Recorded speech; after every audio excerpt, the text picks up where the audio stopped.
Well, well, well. Good morning, everybody. It's Saturday, August 19th. Already, it's noon Eastern time. I'm Bob Harris. This is the Football Diehards YouTube channel, and it is indeed time for the weekly Ask Me Anything live stream. We'll be analyzing a 12-team PPR mock draft that features some of the regulars here in the chat, including Mr. Scampers, Dame Overboard, Andrea, Royal Slade, Jeremy Miller. Thanks to all the drafters. I see some of you would have liked to get in. I would like to get all of you in, for sure. That would have been great. Let's see. See who's all in the chat. Brian Fuller, happy to have you in the chat. Mr. Scampers, of course. Scott Kobe, happy anniversary. 28th anniversary, everybody. Give Scott Kobe a shout out there. Chris, good morning. Dame, good morning. Royal Slade, good morning. Nick, thanks for coming in. Who didn't get in? If I didn't see my name in the mock draft, does that mean I didn't make it? I think that means you didn't make it. If your username's not there, it means you didn't make it. Sleeper said you were registered for it. I am not Sleeper, so I can't, in the middle of a chat really correct anything. So apologies for that. If Sleeper told you were in it, I don't know what to tell you. So we do have 12 teams in there. Steve is in there getting a question in. We'll get to the questions. Good morning, fat guys. Let's get to the most important question. Dame Overboard wants to know how Metallica was. I was at the night one. The Metallica show in Dallas last night. It was fantastic in the house that Jera built. Great seats. So had a really good time. Good opening bands. Mammoth kind of was walking in, heard them more than I saw them. Pantera, great tribute show. I mean, Zach Wilde and Charlie Benante from Anthrax singing on drums for the great Dimebag Darrell and Vinnie Paul, respectively. A lot of connections from that band and even Metallica. So Metallica, I've interviewed Rob Trujillo on Sirius XM and really enjoyed that. Great conversation with him. Some of the ties, though, to Pantera. Zach Wilde used to have a program on Sirius on the Fantasy Channel. He had his own fantasy show when I first started on the network. Hello, Wendy. Thanks for coming in. Hi, Andrea. And so I've interacted with Zach a lot. He's been on the show. Vinnie Paul, the late Vinnie Paul, the former drummer, the drummer of Pantera, was in the Alice in Chains draft. He also was a guest on the Football Diehards program multiple times. The trophy for the Alice in Chains League that we broadcast every year is now called the Vinnie Paul Trophy in honor of him. Charlie Benante, who is the drummer for Anthrax, has also been on the show along with Scott Ian, his guitar player, who is also in the Alice in Chains League. So a lot of connections there. That was kind of cool, fun to see. Oh yes, Pros with Joe's go out on the Twitterverse. I know Wendy is bidding on me. You should probably bid on somebody else because I don't think Wendy's going to lose. Pros with Joe's, our friend Eric Romoff puts together a great charity event, so you can go out and bid and draft with, co-manage a team with the analyst of your choice with some charitable bids. Everyone has picked their own charity, so go check that out. It's in my Twitter timeline at Football Diehard. Hello, Melissa. Thanks for coming. Appreciate y'all being here. We're going to crank up this mock draft here and get going. We'll let it start rolling through, and I'll be talking about it in real time as things go on. A couple notes from last night. If I didn't see all the games, but I kind of will catch up here throughout the course of the day. But it sounds like Bijan Robinson got off to a sterling start. I did see the highlights. Also, Darren Waller, man. What are they going to do with what do they try to do with me? It's like, do I not like Darren Waller enough already? He's like the Jahmyr Gibbs of tight ends. Great start for him. I was talking with Ryan Dunleavy of the New York Post earlier this week, and he pretty much put in, basically chimed in on Waller and said everything that I've been hearing up to this point. What did he say? What have I been hearing all along? Words like this: uncoverable, can't be guarded, unstoppable, right? I mean, going to get loads of targets. So obviously health is going to be a huge factor for Darren Waller. That hasn't been his lane the last couple of years. But man, I'll take that upside all the time. Remember back to 2020, he's had a couple really big seasons. I want to think back to 2020, 145 targets. Thinking he might get in that range of targets, assuming he stays healthy, would be fantastic. Hey, Alan, sorry you missed it as well. We put these out in subscriber emails, so mostly subscribers get in. So I'll probably do one just maybe all Twitter on my Twitter here at some point before we get into the season. So everyone gets a chance. First pick is off the board. It's Justin Jefferson. Not a huge surprise. Scott Kobe wants to know, is Waller now going to be a 5th round pick shooting up the boards? I think I'm ringing that bell in the 5th round now. I liked it a little better in the 6th, but I'm not going to back off. I do think, and if anyone's just now tuning in and you haven't been following along over the course of the offseason, where I've been talking about these things every week, I'm looking for those tight ends that have a path to wide receiver 1 like roles, or at least volume. And I mean, Travis Kelce has that built in, right? We all know that's coming. If I don't know that TJ Hawkinson has that. I mean, Mark Andrews definitely has that as well, that path to wide receiver 1 like role. There are others down the line. I was kind of in on Mike Gesicki and Royal Slade, and I will pour one out for those hopes and dreams. Super late round guy, right? Just a poor receiving core. But I definitely think Darren Waller has put himself in that position.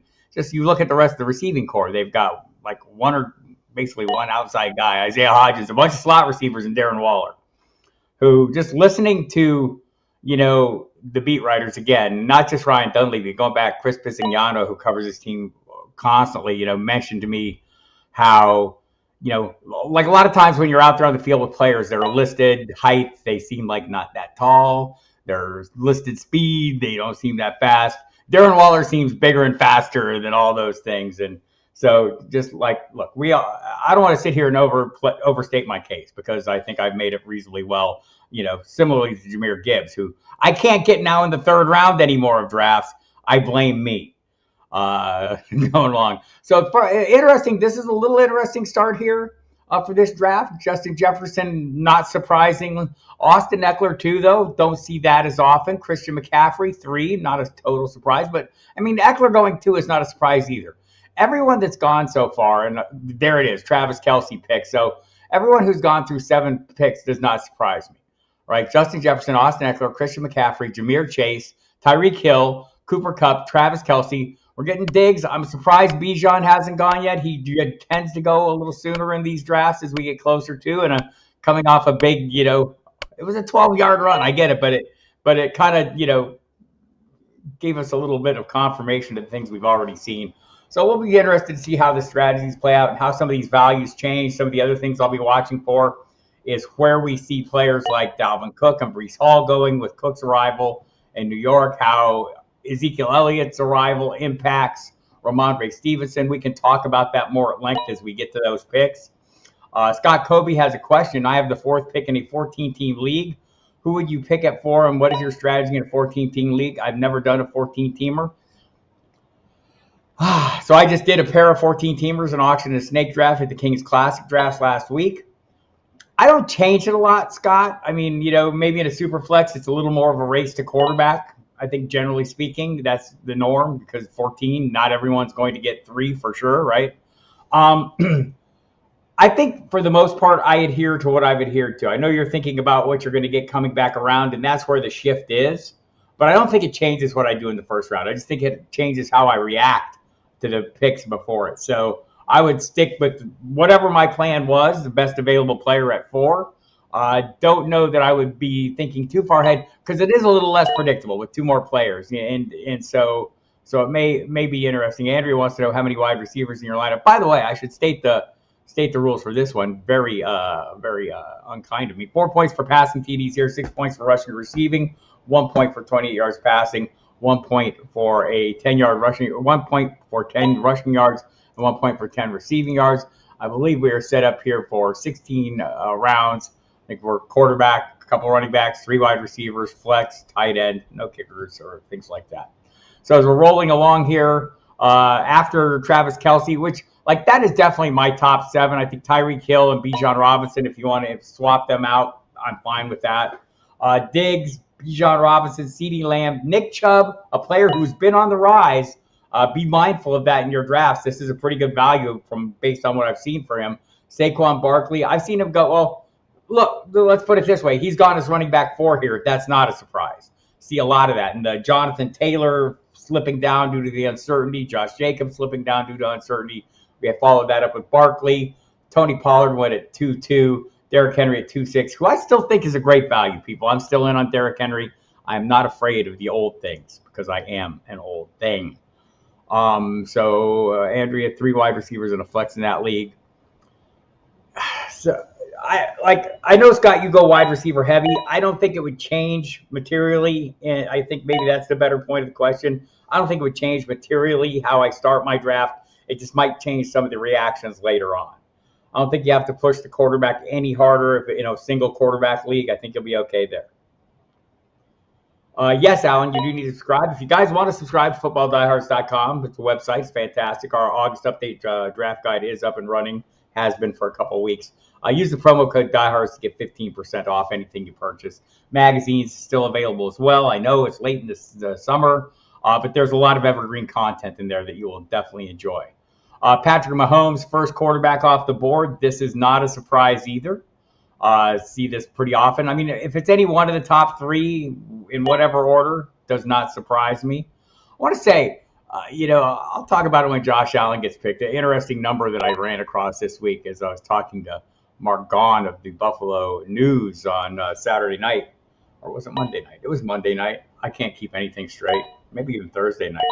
It's been a fast week, people. I have no idea what's going on. Okay, I have a vague idea. Some interesting stuff. But yes, definitely seeing some, the top 3 quarterbacks coming off and through round 3, I think, is the general rule. Scott, thank you for the kind words there. So we'll kind of see how some of these drafts play out. Mr. Scampers, starting out with Lamb. A.J. Brown, not a huge surprise there. Andrea, also starting wide receiver heavy. See that with her a lot as well. Royal Slade goes with the old school. You can tell us old guys. Old school, running backs. So we've got, where's Dame at? Dame over here.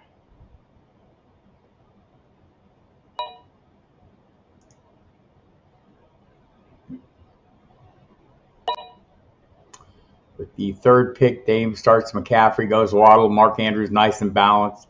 Chris, LAKC, Justin Jefferson, Josh Jacobs, Jahmyr Gibbs. Jahmyr Gibbs now early in the 3rd round. I'm not going to lie. I like 4th round Gibbs a lot better than 3rd round Gibbs. Also, I still like 3rd round Gibbs. Everyone here has heard me argue endlessly for this, make the case for Gibbs. If you have not heard that, I'll just, state it shortly. It's draft capital is why we're drafting Bijan Robinson, because it's going to lead to a great role in an offense that we think is going to be pretty good. Jahmyr Gibbs gets all those plus, right? It's the second best offensive line in football, a super explosive player. There are some metrics that support this. I recommend you go back and listen to some of our past videos. Not everyone's on board with this, says Jamie Calandro of FootballDiehards.com. Jamie's kind of out on the price. So interesting there. I mean, plenty of room for everyone to have opinions. I'm sharing mine here, willing to share those of others who disagree. And Jamie does make some points here. He wants that clearer path to workload. I'm not as worried. Emil Cadlick had done a little math, also not one of my strengths, but one of Emil's. And just kind of took last year's numbers and gave Gibbs 55% of the total running back production. Granted, there were a lot of touchdowns, said Jamal Williams, I know. But, still ended up with 55% of that workload, ends up with a top 10 season, right? I think it was 7 or 8. So super solid. We can argue about it. I feel like if you saw the videos floating around the Twitter that the Lions would have taken Gibbs ahead of Bijan. I don't know that for sure, but it certainly seemed indicative of that. Bob, Scott says, I will ask the burning question. Who is the tight end 2 this year in your eyes, and how close do they come to Kelsey? I think Andrews is going to be drafted as that. I would say Waller has a good chance of being that at a cheaper price. So I'm probably going that direction more. Look, TJ Hawkinson, Arif Hassan was on Football Diehards a week ago Friday, or last Friday. Yeah, so I was off, but I did listen to the replay of that program.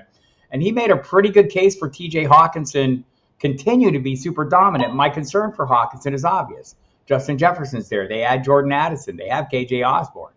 I've noted here that they through last year almost 65% of the time. Everyone got a lot of targets. Osborne was the 3rd receiver. I think he was right up there in targets too.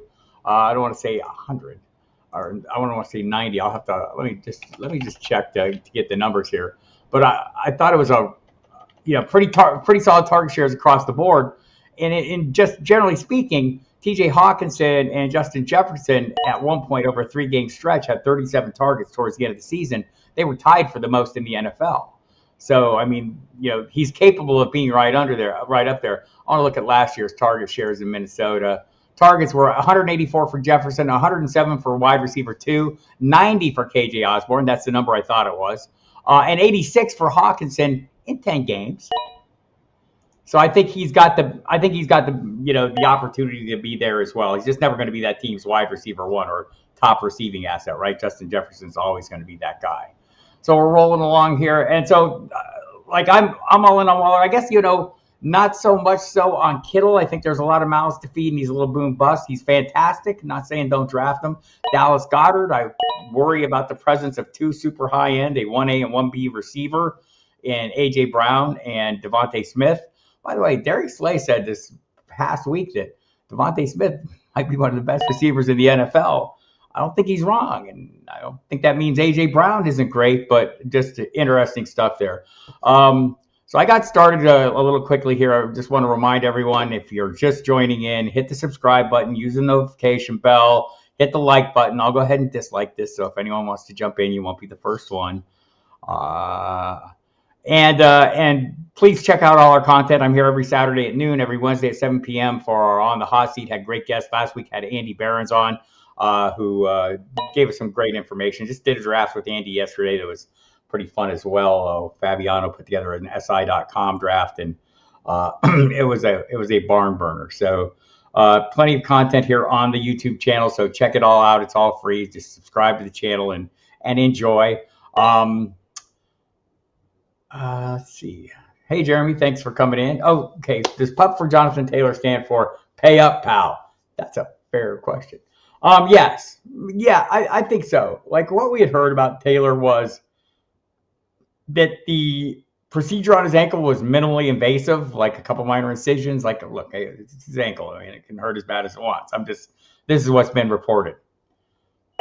And so, I mean, I think people think it was not a big job. So obviously the belief is this is kind of a semi-holding because players don't want to hold out. It's very expensive to hold out.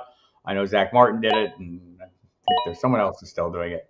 But, it's $50,000 a day, and the team can't rescind those fines like they have in the past. So it's an expensive proposition to hold out. Not so much to hold in.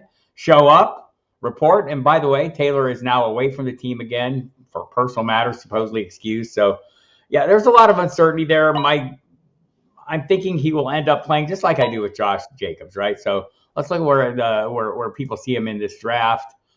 Taylor going in the second round. Germs Dog, not afraid. He's on auto. Germs Dog. We have people in here wanting to draft. What are you doing on auto?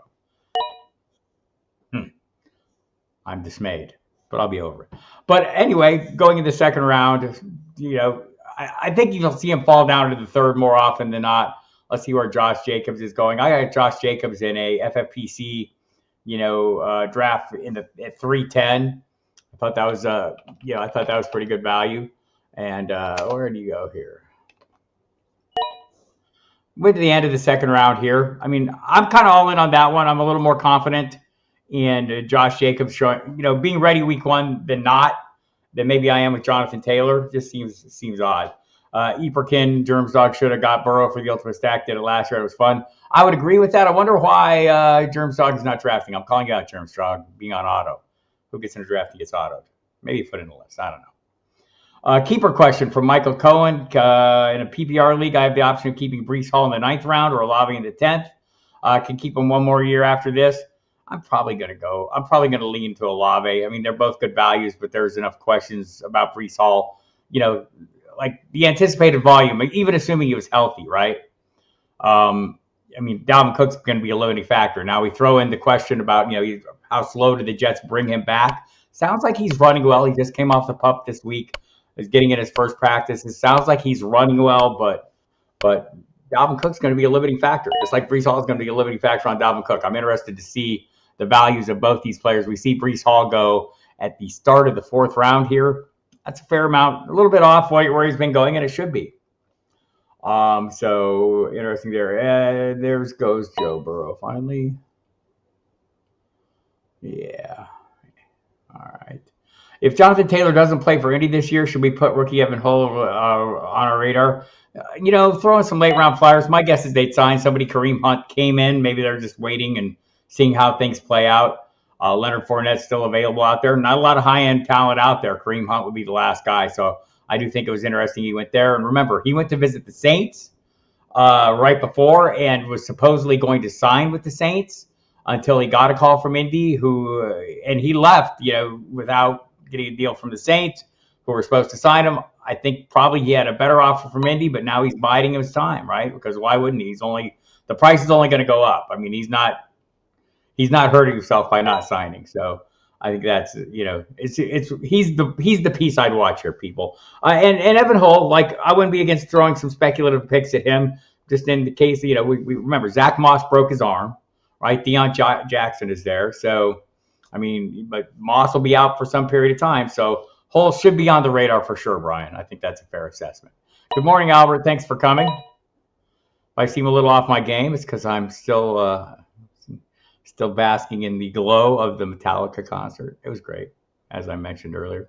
Scott Kobe, I know you've talked about it on air, but what did the signing of Zeke, Elliott, and Dalvin Cook do to the values of rhamondre, Stevenson, Breece Hall?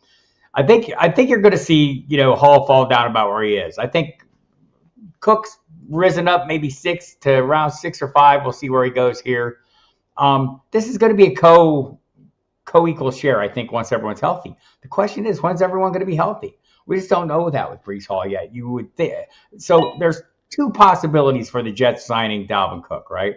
One of them is they're concerned about Breece Hall, right? And understandably so. The second one is, in association with that, they've got a window. They're in a win now mode, right? They've brought in Aaron Rodgers. They've got some great young pieces. They brought in some talent to appease, to keep Rodgers happy. Why not add a little more? If this is your 1 to 2 year window to win a title, then why wouldn't you bring these pieces in and use them? Why would you not use Dalvin Cook on a 1 year contract, especially if Breece Hall is maybe not at 100%? Why would you push him in? Maybe you do have a 2 year window to win a title or to go after a title, right? Maybe you save Breece Hall for next year. Cook's in for 1 year. Breece Hall, you limit his workload this year, get him fully healthy. These are possibilities. These are things you have to consider when you're drafting these guys. And this is why Breece Hall is no longer going in the first 2 rounds. He's going in the 4th round. And again, we'll see where Dalvin Cook goes. J.K. Dobbins, another one, just got into his first practice. He goes here in the 5th round, got into his first practice, 11 on full team drills this week, coming off what appeared to be a hold in. Don't know why. Wasn't getting more money. There was some talk that his knee was still a little bit of an issue. By the way, on Breece Hall, he says the knee is still a little bit sore. He's dealing with a little soreness still. So, we'll see how that plays out. I'm just going to go take a look here and kind of big picture this. Chris LACC with that first pick overall, 3 running backs through the first 5 rounds. We'll see what he does in the 6th, and 2 receivers. So maybe balance that out a little bit. Justin Jefferson, DJ Moore, nice picks there, I think, in the first. It can't go wrong with Justin Jefferson, right? 1-1. You're going to see that a lot. And then Moore at 4, and he filled in between there with Josh Jacobs at 2-12, Jahmyr Gibbs at 3-1. You're going to see Jahmyr Gibbs rising up, that's for sure. We have seen him rise up. I don't know if it'll go much higher, though, unless he has a great showing against the Jaguars right after this live stream. That'd be great. Dameon Pierce, he went with Trevor Lawrence, so getting that Jacksonville quarterback situation dialed in. Chronic roster, I don't know what the full name is. Eckler, Devontae Smith, Jalen Hurts, Jerry Jeudy, Brandon Ayuk, Deontay Johnson. Nice, get a super strong hero running back. Going with the receiver value is totally understandable. Dame overboard, going with a little bit more balance. I like the balance, makes me feel good. Christian McCaffrey. Obviously, when you take an Eckler or McCaffrey, you don't need to rush a running back. You can wait until a little later, what they're calling the dead zone, but I don't think is dead. Rounds 5, 6, 7, 8. There's going to be some starting running backs there that have pretty good pass to workload. We're seeing some of them start to come off. Rashad White, Madison, James Conner, one of my favorites, Mr. Scampers, has just squirreled away there. Nicely done. So there's plenty of running back value still in this range, so I like that. Germs Dog is on auto. Hopefully put a list in. Chase, Taylor, Higgins, probably didn't put a list in. Why do you get that stack if you're not going after Joe Burrow? But Lamar Jackson, Christian Watson, DeAndre Swift, Alvin Kamara.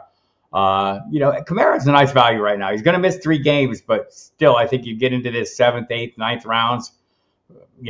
I would probably take him ahead of Swift. I don't know what I'm going to get from DeAndre Swift. We could talk about that if you have questions about that. Cam Akers, I think, is a solid play, although we're hearing some Kieran Williams talk. I remain skeptical. Max Crosby remains skeptical of Cam Akers. Charles starts out with Tyreek Hill, Chris Olave, nice 2-receiver start. Josh Allen gets a solid starting running back in Aaron Jones, who I don't think is done. TJ Hawkinson, Christian Kirk, Jordan Addison. Nice receiver, heavy lineup. Andrea, this is nice.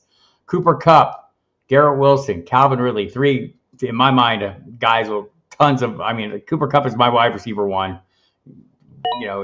We're splitting hairs with those top 3. Pick your favorite. Garrett Wilson could be a top 10. Calvin Ridley, certainly the wide receiver 1 in a super high-powered offense, an ascendant offense, one that we think that's on the rise. Followed by Sanders, Dobbins, and White. This is a really nice build. You see, you get that tap into that running back value after the first 3 rounds. This is a prime example of that. Zay Flowers, we'll see. I'm getting some shares of him myself. Really glowing reports out of Ravens camp about what he's been doing. Who's your guy? Starts out with Travis Kelce, Derrick Henry, Najee Harris, Drake London, Jahan Dotson, Elijah Moore. A lot of buzz about Moore. A lot of buzz about Dotson. Gets James Cook. Again, I asked somebody this very week, I believe it was Thursday night, Mark Gaughan from the Buffalo News, is this a real or a mirage? Are we going to really see James Cook be the wide receiver or the running back 1 for the Buffalo Bills? He says it's going to be a share, right? It's going to be a share. So there's an interesting number, I thought. Pollard was Tony Pollard, 6th running back drafted. That's kind of where you're seeing this go, too, with Pollard, by the way. I kind of overlooked that. Pollard, then Henry, then Taylor. We'll see if he ends up there. But Pollard is definitely a player that's going higher and higher. If you heard Derek Brown on the live stream on the hot seat a couple weeks back, explaining why he has Pollard as his running back 1, makes some pretty solid arguments for that. So let me get in here and see what kind of questions we got. Before I do that, I just want to share. There's a number on Josh Allen that I thought was interesting. This is the number. Josh Allen is one of just 4 players, the only quarterback in that group, with at least 400 rushing yards and 6 rushing touchdowns in each of the last 5 seasons. He joins Derrick Henry, Nick Chubb, and Ezekiel Elliott with that. That's crazy, man. That's a quarterback in that group of running backs. It's very interesting. So we had a question earlier from Scott, kind of wondering, how things are playing out, with the Rhamondre Stevenson, Ezekiel Elliott. I think Elliott's going to have a little bit of a role. We can look and see where Rhamondre is going in this draft and kind of get a feel for what people are. I think people are going to react to this, and they should. Let's see. He went off as 1, 2, 3, 4, 5, 6, 7, 8, 9, 10, 11. He went off as running back 11, which I think is down a little bit from where you've seen him. And I think that makes sense, right? Najee Harris, a little more certain volume, although Jaylen Warren would like to write a story about that. He is there and he's going to have a role. But talked to Will Graves from the Associated Press, and he thought we should expect maybe flat numbers in terms of the running back roles, meaning basically the same as last year. So I'm kind of in that same spot as well. So interesting there. So Stevenson slipping a little bit, not far outside the top 10 because he's still very good. But Ezekiel Elliott could be a factor at the goal line. I've seen people, with some pretty gaudy predictions. I'm not going to sit there and give him double-digit TDs. We'll wait and see, but he will have a role and it will be a limiting factor. So I've started grabbing some shares of Zeke, usually in the double-digit rounds. 10 or 11 is where I'm getting them right now, and recent best balls, ongoing best balls. So that gives you a little idea there, Scott. Jeremy Miller has the question. Yes, I did enjoy the concert. Thank you so much for everyone for chiming on. That was a great time. When do you find yourself drafting your QB1 in redraft this year? I think it's been the same the last couple years. When I get to a point in the draft where I feel like I don't like anybody, all right, let me rephrase that, where I don't love anybody at running back, wide receiver, or tight end. It's almost like having a card up your sleeve. I can just play the quarterback card pretty much everywhere throughout the draft, right? Looking at this draft right here, we can kind of see kind of where that's heading, right? Like round 2, Mahomes, round 3, Allen and Hurts. You're going to see that pretty normally. Round 4, Lamar Jackson, not unusual. Joe Burrow, round 5, Justin Herbert, round 5. Trevor Lawrence, Justin Fields, round 6, tail end of that. I think, and so on. I mean, that keeps going. We'll get into the next tier of players, whether you like Prescott, Tagovailoa, Deshaun Watson, etc. So I feel like whenever I reach a point in the draft, and it goes all the way into the double-digit rounds, by the way, whenever I get to a point in the draft where I don't love the other skill position players, hello, quarterback. I get one there. That's kind of how I'm doing it, Jeremy. Andrea got her magazine. Thank you for being supportive. Keep a question. I think I gave that. So Breece Hall or Olave. I'm probably going with Olave there. I don't know what Hall is this year. I think I feel better about him for next year. So you can keep him one more year after this. So maybe that'd be a factor. But I think that value on Olave is great. Gibbs should cover. If John Taylor doesn't play for Indy this year, got that one. So I got the rhamondre. I'm trying to keep up, people. Play a little catch up here on the question. Who is the quarterback you want if you can't get the top 3 quarterbacks? I think that's interesting. Scott kind of goes hand in hand with the question I just answered. I'm kind of okay with like a lot of them. I feel like there's a tripwire if I miss out like on the Trevor Lawrence, Justin Fields, or Justin Herbert tier. I'm probably pretty quick to pull the trigger on Deshaun Watson. I don't like the reports out of camp though. So maybe I have enough of that right now. The reports out of camp are he hasn't looked good, right? Like we thought that Russ would all be knocked off after a full off season and training camp. Seems like it's not knocked off yet. I don't know. So I'm still, not going to go too far from my value there. I can remember when he was in Houston before all his troubles, he was really good, top 5 quarterback. So I'm hoping they can get some things ironed out. He's got a great supporting cast as well. So I'm hoping for the best there. But if I'm feeling a little oversaturated on that, there's other guys I can pivot to. I still like Tua an awful lot. I know you have to use the if healthy qualifier. I use that for every player until they're not healthy. So right now he is healthy, and I'm drafting him as if he is going to remain healthy because that's how I draft. You don't have to do that. There are other players in that same range you could easily live with, right? So, I mean, once I get outside there, maybe I'm waiting a little longer. Geno Smith's lasting longer than I feel like he should. So I'm okay there. If you're going all the way down to the bottom of the draft, I think Ryan Tannehill is a player to watch.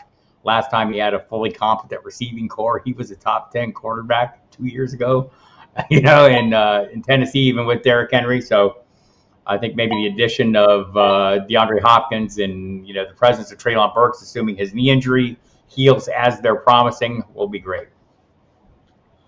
Who is a corner? So let's see. Like JK's value.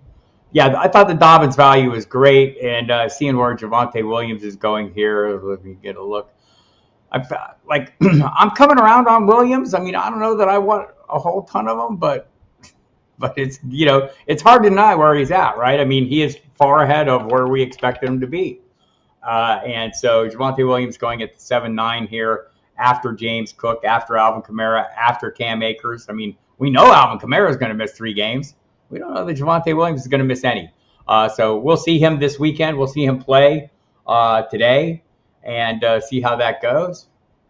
And he'll get some carries too. So just the fact that he's getting some carries already, it was a devastating injury, 3 ligaments. I mean, a lot of players don't come back from this. Seems like he's coming back from this, right? So I'm pretty impressed. Not impressed with Germstog. Germstog, what are you doing in these drafts? Just auto. DSP bugs, come on now. I'm going to start calling people out. We've got plenty of people that want to draft here. If you didn't want to draft, you didn't have to come. Is Cortland Sutton the wide receiver to have in a Sean Payton offense that features the X receiver? Mark Spafford asked this question, and that's pretty much what people are contending, right? And if you missed it, Cortland Sutton, he's a little lighter this year. It looks like he's in good shape. I don't want to overplay it. I think we are overdrafting Jerry Jeudy, though, not knowing how these target shares are going to pan out.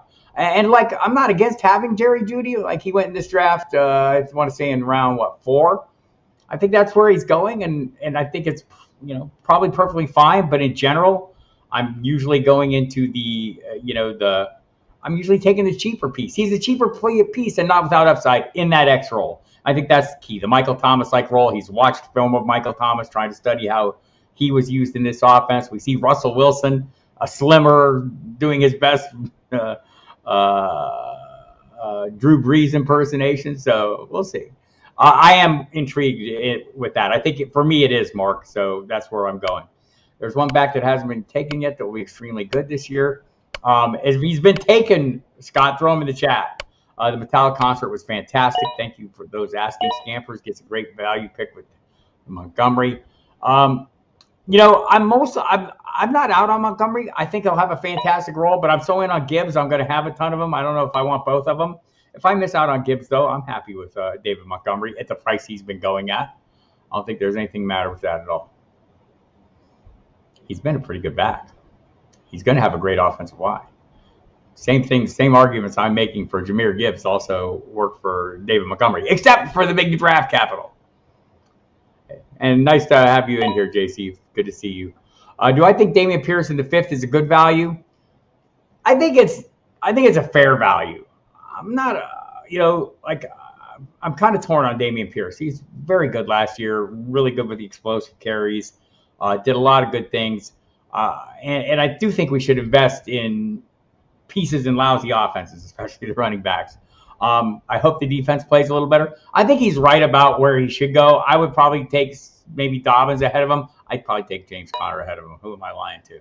But I mean, I think, but he's going a full round earlier than these guys in this draft. So yeah, I don't know that it's a great value to me.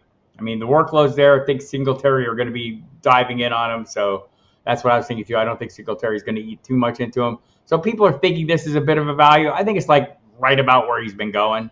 So I don't want to say it's a value. I just want to say it's kind of how it's where the market has been set on him. I want to go to Underdog and just see where, kind of check the range there and see how much that, just using the latest Underdog best ball draft values, which is a pretty handy way for me to look. So Pierce is going right about there.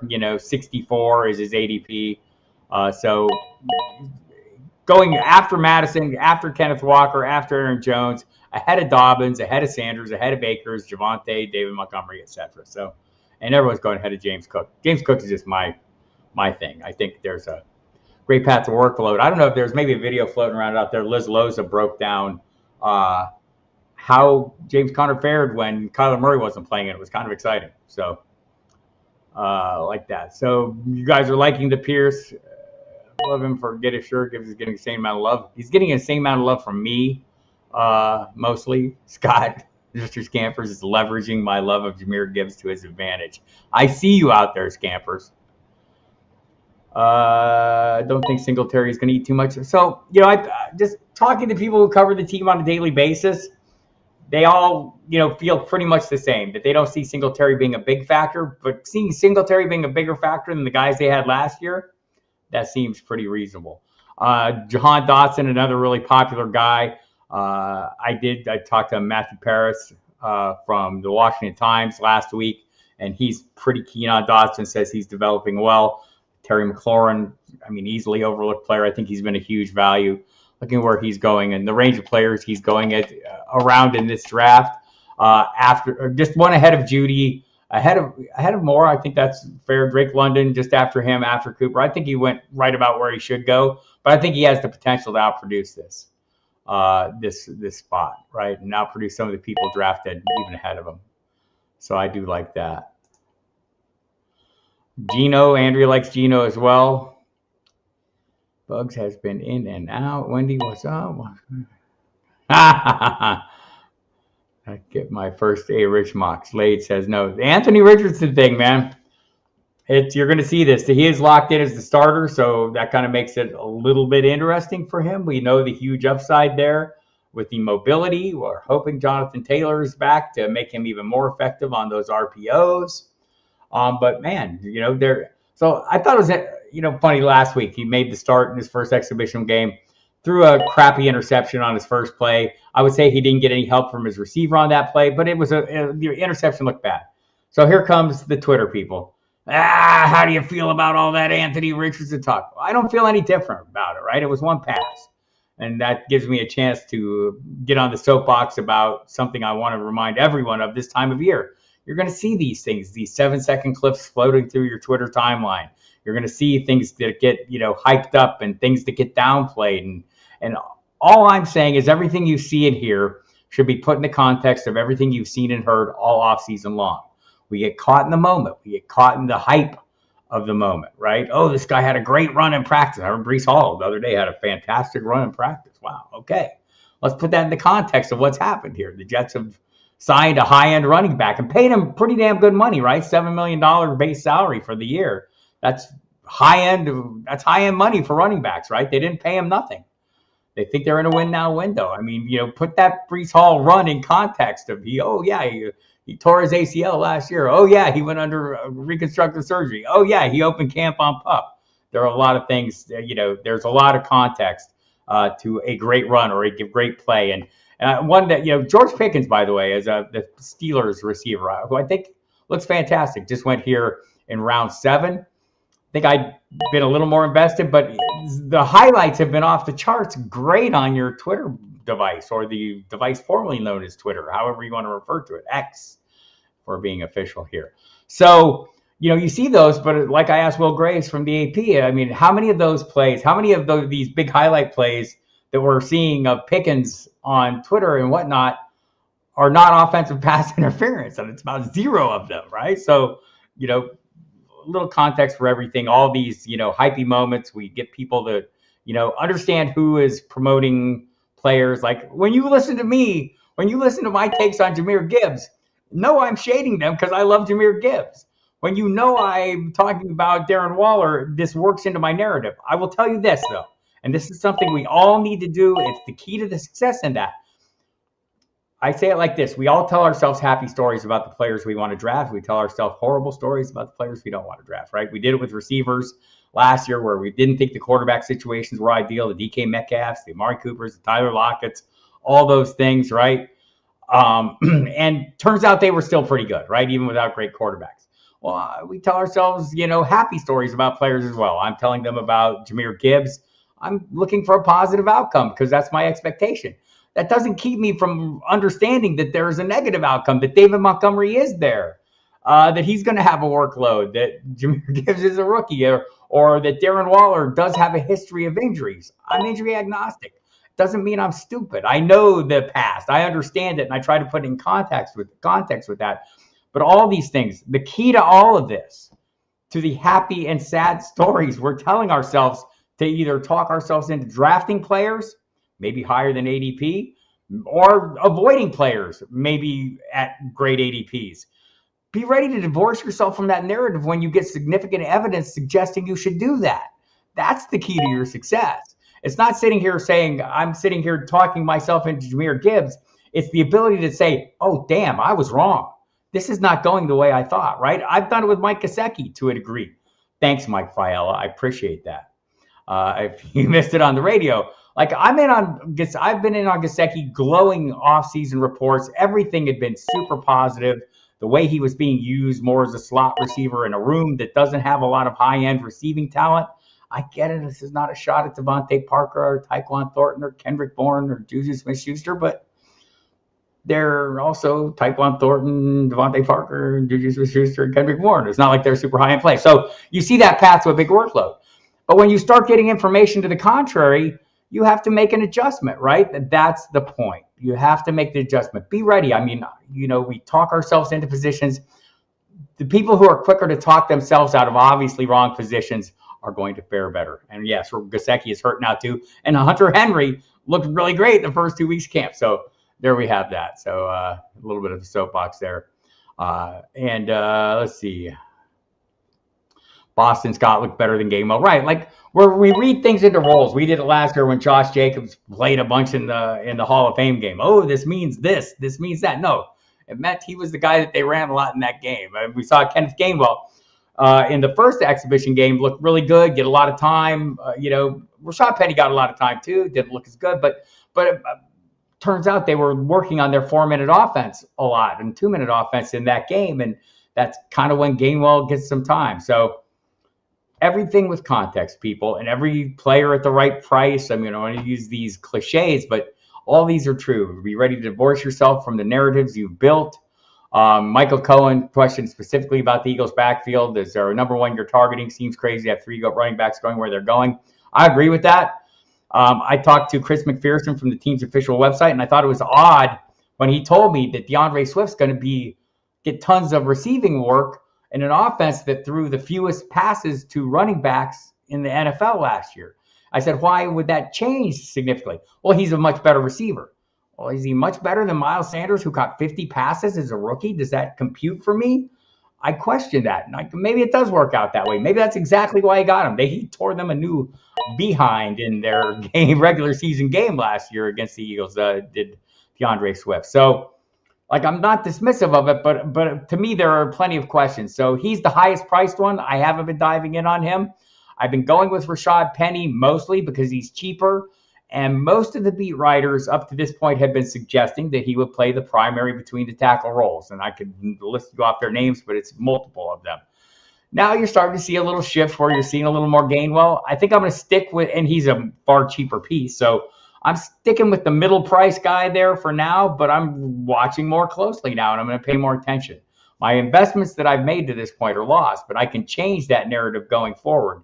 Maybe I will. So right now, I'm not as keen on Rashad Penny as I was, but I still think of the options available, he's at the better price than DeAndre Swift.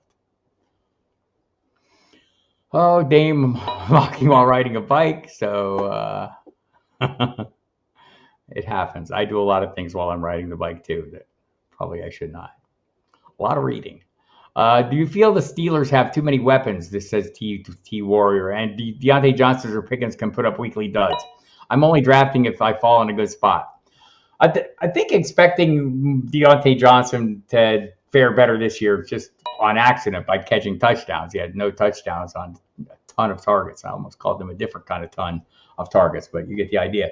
Pickens seems to be advancing. Like I mentioned, you see all the highlight play reels. Also, Mark Cabali from The Athletic, put out a piece this week saying, that he's really progressed as a route runner in general and just, working on his craft. And so he's a very talented, athletic guy. So I do think there's something there. Some of this is going to be dependent on Kenny Pickens making the second year, Pickett making the second year jump that the Steelers say he will. Oh, nice little quarterback run here. Going in round, round 9, I believe. Yeah, that's a pretty nice little run in round 9 there. Geno Smith, Deshaun Watson, Aaron Rodgers, Anthony Richardson. That was a nice little run, followed up by Tua. So those guys going, this is a pretty late round. This is a later quarterback draft. You can see all these guys go ahead of that. Interesting that they went here. So kind of backs up my play that there's a quarterback waiting for you wherever you want. Kirk Cousins. Kirk Cousins would be a top 10 fantasy quarterback. Very possible. Almost likely. He throws the ball a lot. People taking kickers. 2 of you are on auto. Okay. Daniel Jones. He was Danny Dimes last night. Looked super effective. So, man, there's a lot of quarterback talent here. And in one quarterback leagues, I think you can easily wait. Logan Hardy wants to know, should I trade up for Kupp? Should I trade Kupp for Garrett Wilson and Gibbs? Yes. I mean, I'm huge on Cooper Kupp, but, this is the time. If you can sell for that price, obviously there are questions about Cooper Kupp. I'll acknowledge that, he's had some injuries. I don't think they're chronic injuries. I think, I can get into my whole spiel about that and kind of run you through it. But, I tend to believe any player can get hurt. Do some seem more likely to? Yes. But that is not a factor in this deal. That's a factor of getting a super talented young wide receiver with a very good quarterback situation, at least for the next 2 years, maybe 3, and a guy I love, Jahmyr Gibbs. So I would totally do that one. That's a really great return. Let's see where I at on the questions here. It was fun.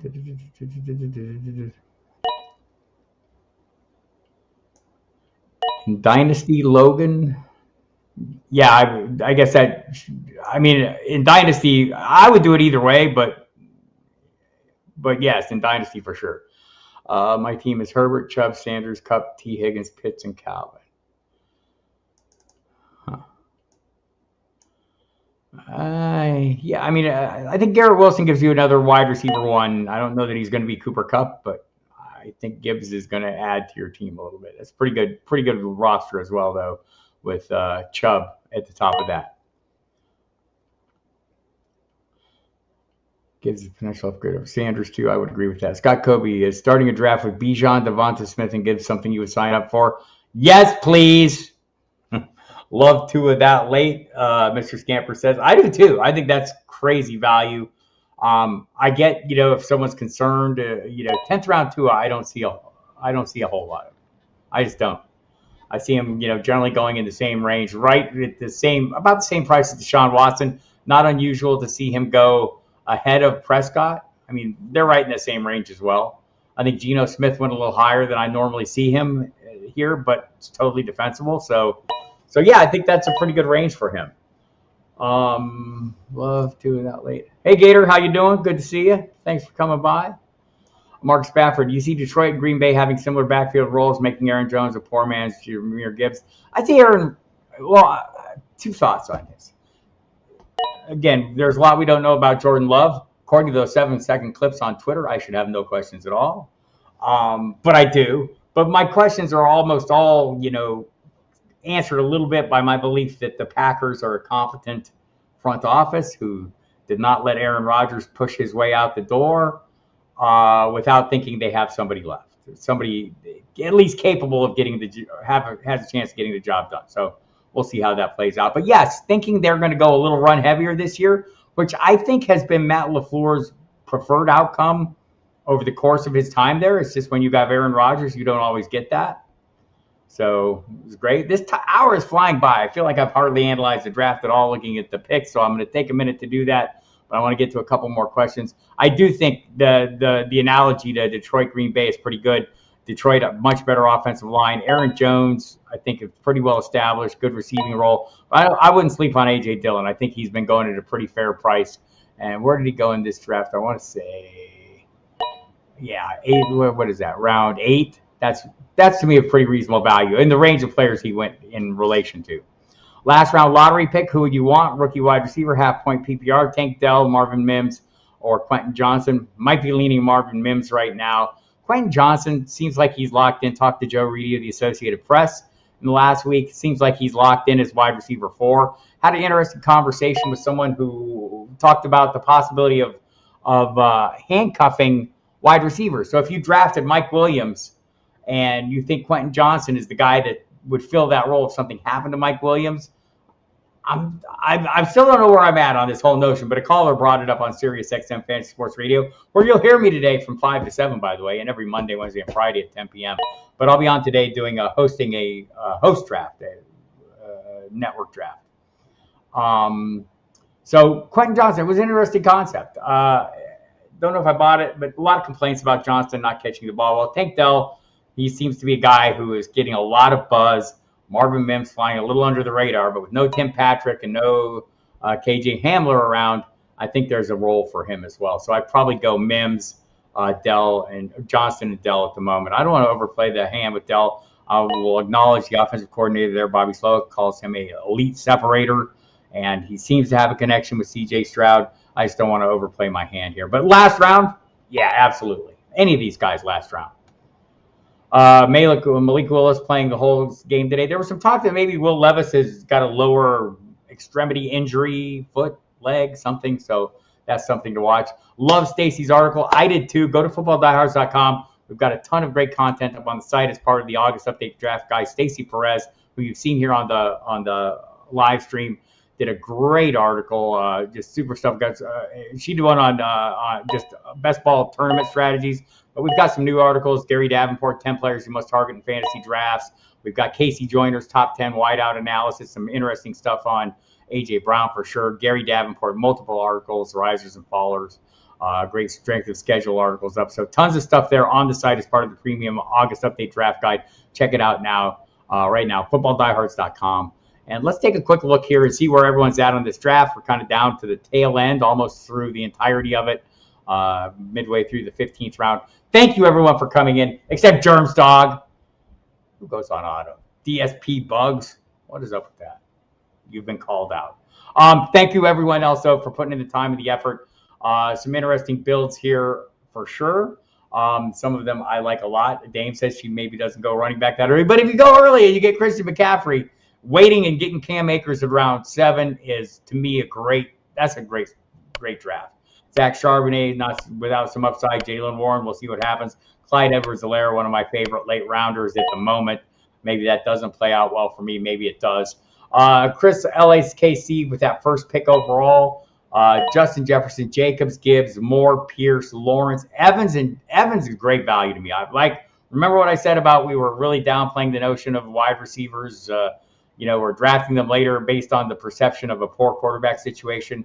I think we're doing the same with Mike Evans, and it might be to our detriment, right? So watch that as you do it. Chronic Frost.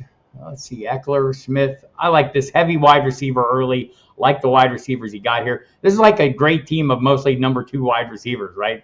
Devontae Smith, maybe the best, arguably with Waddle as the wide receiver 2 in the league. Jerry Jeudy, okay, he may be a wide receiver 1, but maybe a 1A or 1B to Cortland Sutton. Brandon Ayuk, viewed as a 2, maybe a 1. Deontay Johnson, still a 1, but not one of the high-end ones. Great play, great value there. Mike Williams and Jameson Williams. We'll see what happens to him. It's not looking great. Like some of these late running back flyers here as well. A-Chain, Elliott, Elijah Mitchell, and Hunt. Nice draft. Dame, of course, I mentioned. Great draft as always. Charles, 1975. Hill, Olave, Josh Allen. Waited till 4th round. Gets Aaron Jones. Solid start. TJ Hawkinson adds to that. Kirk and Addison. Isaiah Pacheco in round 8. Solid draft. Dalton Kincaid in round 10. Interesting play. Romeo Doubs, a player I like a little bit. Andrea, usually a dominant force in this draft. Today is no different. Starts out with the 3 wide receivers, Kupp, Wilson, Ridley. 3 really solid running backs from what they call the dead zone, which I think is not actually dead. Miles Sanders, J.K. Dobbins, Rachaad White. Look, somebody better start blocking in Carolina, though. Ooh, that offensive line has not been good early on. Zay Flowers, Sky Moore, early, young wide receivers with tons of upside. David Njoku is the first tight end. Maybe it comes through. Love the Tanks big league pick, too.